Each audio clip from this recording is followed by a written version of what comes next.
Lovely people. Right, yesterday I watched Jeremy's live video and as always felt really excited by all that he has to say. And it's always concise, level-headed, and he just knows where and what he's going on about and his intentions and what they're all about, despite what I've seen in the Daily Mail, of course, with the likes of Quentin Letts, his article with clips of Jeremy's face scratching his ear and nose as if he was uncomfortably fidgeting the whole way through it. Anyone who tuned in like I did would see the opposite of what was portrayed in the Mail as usual. Hearts and positive comments, and somewhere to the tune of 7.4k tuned in, not to mention thousands upon thousands of likes and some 500 plus comments. And that's just on the Jeremy Corbyn Facebook page alone.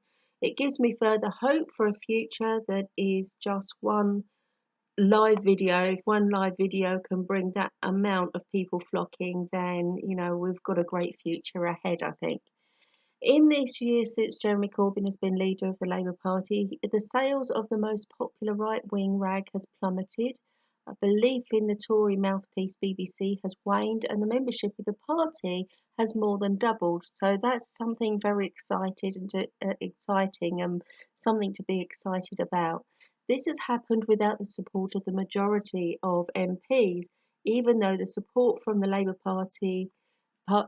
public for Corbyn is overwhelming. No matter how many times people insist he is hated by all, he is still there, and even with a blanket blackout from the mainstream media, his message is still getting through. With the impending death of the NHS and the support of May is getting less and less, and this is Labour's greatest opportunity now to fight back. And it's time to it has some sorting to do, but only in the Labour Party itself, not with unions. They are the lifeblood of an already squeezed working class who, without union help, are little more than slaves. As for the polls, if you continue to ask the same people the same question, the same answer is rarely going to change. On Syria, Mr. Corbyn has said that he's called for a radically different international policy based on political and not military solutions. Bombing countries as we do is a lazy man's way of dealing with problems, and it's like the lazy parent who can't be bothered to talk or teach their children how to deal with issues differently. And instead, when the child misbehaves because it knows no better, using corporal punishment to change that behaviour. It's no different. On Syria, Corbyn said, 2 years ago I voted against bombing Syria when the enemy was the Assad government. I oppose bombing Syria when ISIL is the target for the very same reason. It will be the innocent Syrians who suffer, exacerbating the refugee crisis, cutting off the supply of money and arms to ISIL from some of our supposed allies in the region would be a more effective way of tackling ISIL, Corbyn argued. And this has been something that he's stood by ever since, and he's always turned out to be right, ultimately. Mr. Corbyn has also been criticised for his desire to withdraw from NATO, his opposition to the Trident nuclear deterrent, and his plea to talk to everybody in order to secure peace in the Middle East. Sadly, nobody has been talking. They have been instead continuing to sell arms and bombs to the Middle East, as we know. Mr. Corbyn intends to introduce higher taxes for the rich in order to balance the rich and poor divide. He would also introduce a new crackdown on tax avoidance and tax evasion and the tax breaks for companies. Contrary to popular belief, he does want to bring down the deficit and he would move the country away from finance towards a high growth and sustainable sectors. Mr. Corbyn has also said that he would consider introducing a maximum wage to cap the pay of top executives, and he would renationalise the Royal Bank of Scotland. His education policy is to create a national education service. It will do what the NHS does for the healthcare. Where the Tories have sold off pretty much everything, it's time we started running our own show, especially if we are to come out of the EU. This should be done before all of these decisions to Brexit even was a thing. On Brexit, Mr Corbyn has said that, and I've said this before, whilst he wants Britain to stay in the European Union, he does not want to see worker rights overlooked. He believes that Britain should play a crucial role in Europe by making demands about working arrangements across the continent, the levels of corporation taxation, and informing in agreement on environmental regulation. We cannot be content with the state of the EU as it stands. That does not mean walking away, but staying to fight together for a better Europe, he said. On housing, Mr Corbyn said that uncontrolled rent increases has resulted in social cleansing. He said that people have been unable to afford rent in places like central London, where the rent is too high for benefits to cover, and there should be help for those people, often where they're forced to move away. He said if we can't control rents, then the very least we can do is keep families together. Amen to that. Mr Corbyn has also made it clear that he wants to involve ordinary Labour members in the policy decision-making process much more than that is currently happening. And he's clearly been a campaigner for people for over 30 years now and intends to make this a reality for the people. Mr Corbyn has indicated that he wants to empower members more through the party's annual conference and use that as a springboard for making policy decisions. What he stands for ultimately is ending austerity, protecting workers' rights, blocking welfare cuts, scrapping tuition fees, creating a national education service like the NHS for healthcare, ensuring the NHS is completely publicly run, renationalising railways, abolishing Trident, withdrawing from NATO, introducing rent controls in unaffordable areas, and investing more in the arts. Abolishing Trident and withdrawing from NATO. Now there's a huge amount of money right there. Capping the 1% is not going to lose any votes, is it? It will affect thousands positively though, because there is more to trickle down to the young people starting out, whilst giving them a boost on the ladder of success by not loading them with debt of which they would be paying into, and rather than paying back those fat cats from day one. We have to get out of this cycle of abusing the youth and the poor and feeding the rich. Meanwhile, another scandal that has recently broke is a result of this undercover investigative journalism. The Israeli official in charge of political relations with Britain's political parties is, according to George Galloway, in and out of the British Parliament almost on a daily basis, doing his business for Israel. He was captured on film plotting to bring down British government minister Sir Alan Duncan, the Deputy Foreign Minister for Britain. But not only this, according to the Canary and George Galloway, apparently the second release from Al Jazeera's undercover sting operation on key members of the Israel lobby in Britain has revealed that a 1 million plot by the Israeli government to undermine Labour Party leader Jeremy Corbyn. Remember, if they didn't see Corbyn as a threat, they wouldn't waste their energy on him, let alone their money. The more who use their money to undermine someone, the more trolls and the like Quentin Letts, for instance, shows us that he is a serious threat to them, and they are scared.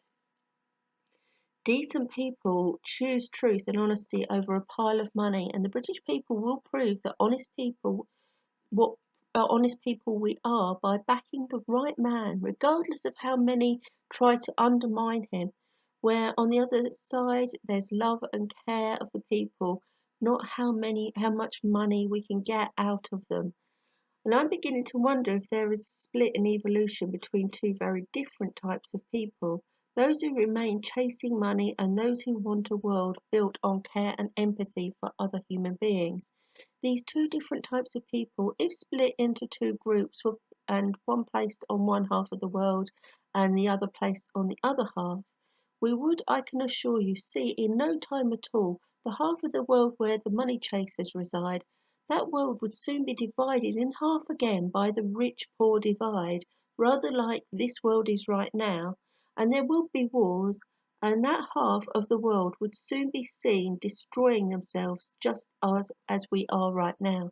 And whilst the half of the world run by and for the empathisers and carers, a world would soon be thriving with human beings sharing their wealth and abilities, working with and for each other for the better good of each other. I know which world I would rather live and work within, and I'm sure in no time at all of those who are now suffering with depression would soon be involving themselves in a better system that worked for the people, and so they would heal from the anxiety that comes with the sick monetary system that demands that pay fines, bills they can't afford, taxes they can't afford. People would support the services like the NHS, education, and other important services and hold them in high esteem, as more people would want to train to be nurses and doctors. Can you imagine the state of the services on the other side, where the nurses and doctors would still be treated like lower class citizens, doing menial work as they currently are being treated? And as you are aware, the monetary side of the world is the world that we currently live in now. The world I am talking about, run by people with care and empathy, would be the kind of world we wish for and hope for, and yet believe is impossible, and that it's just a dream. Yet many of us are awakening to the possibility that it is achievable. It starts with us. And if only enough people wake up to the realization that this is not a dream, but a reality that's possible. Why so many people see the half of the world run by carers and empathetic people as a dream? Well, it's because we are all taught that it's impossible. As they continue to create war in our world, and as leaders refuse to talk and talk until resolution is sought, as Jeremy Corbyn hopes for and wishes for, it is put out there that such a world is unreachable. The only reason why it is unreachable is because of those who create the hatred and war in the world, and that then it puts it out there in the media to the ordinary people that such actions are necessary to keep them safe. And then we've got to ask, safe from who? And it's actually safe from them. I really think so. And the people, as they watch their TV sets, buy into this story, causing fear and anxiety, which creates depression in the world. And as our NHS is at crisis point, thousands of people with mental health are ignored over and over again. People watch their TV sets, getting angrier and angrier at how the world looks as they watch children dying, and are told that this is why we need to be out there making this situation better. But who is causing the problem in the first place? Them, of course. And if you kill a man's whole family and his children and smash his home to bits, leaving him with nothing, you have created a very angry man who wants you dead in return. On our news, this man is portrayed as a terrorist. When he arms himself to protect what he has left, and as he threatens your life, he is deemed the problem, which means we then need to go and kill him, killing more innocents along with him, along with their children, and more homes, creating more men who are labelled terrorists. Ultimately, our war policies are the creator of the groups we label terrorists. Yet we are in our armchairs as we sit there looking at our screens, convinced that those people are a danger to every single one of us, of which we need to go out there and kill some more. When we stop being convinced by the lies of our TV and the media and the rubbish that we keep reading, we may begin to have the chance of a peaceful world we dream of, but yet it takes for people to awaken, and more awakened people voting for an awakened, competent leader to do everything to bring peace to all situations, including the most difficult to resolve, and to not be afraid to do so. It's corrupt conditionings that pollute and clog the minds of natural functioning. We are not always responsible for our conditioning until we learn that it's wrong. But when we keep on accepting wrongdoing, knowing it is unacceptable, then we are as much to blame.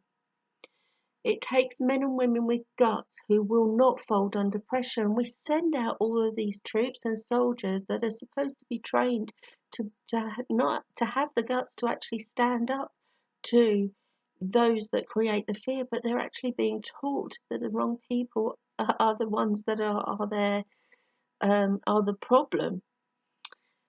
We know that one man with a great following of these very types of people, because these people are all of us. People who do so because we're awakened to the reality that a peaceful world is possible, and it begins with us if and when we finally get the chance to bring the right man to power to argue the possibilities and actions and action them and bring them to Parliament on our behalf.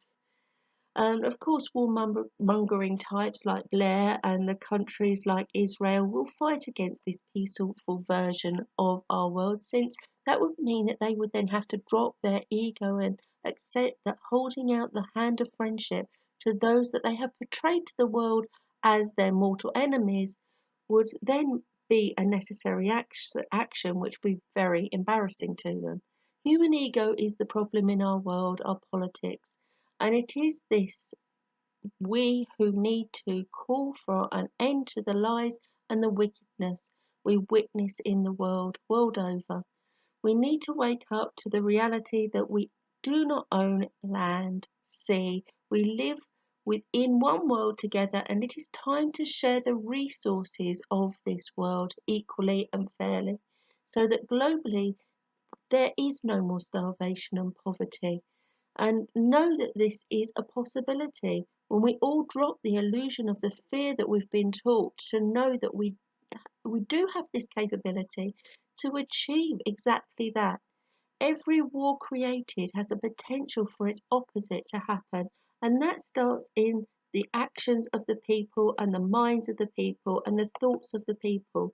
We all need to be a part of this new beginning. And it begins with a new leader of our country. And I see, I mean, yes, his initials are JC, and that just kind of is a bit crazy out there, but he has the potential to bring peace back to the world again. And, you know, who could say? Who could say whether that's right or wrong? Also, finally, because I haven't done this before, but I've got my angel cards here today, and I know it's a little bit out there and crazy as well, but I've drawn two today, and I thought one was very fitting, which is called gentleness, and it's Archangel Sandalphon. Be very gentle with yourself at this time, and surround yourself with gentle people, situations, and environments. And I think that's really true to what we need to be doing right now. We need to be backing the kind people, the softer people, the more gentle people. And I actually drew a second one which come up as spiritual understanding. Archangel Raziel, I'm bringing to you esoteric information and symbols and helping you to understand spiritual paths, because I do believe that every path that we're taking has a spiritual aspect to it. And I think that ultimately there is a divine order happening that is bringing everything back into alignment to get to the right place at the right time, because we certainly need it right now. Hope is coming. I can feel hope in the one man that, for me, I will be backing all the way to the polls in 2020. So, or before. Let's hope it's before. Bring it on, I say. Anyway, once again, thank you, everybody. I love you so much. Thank you for listening. And namaste to you all. Blessings. Bye for now.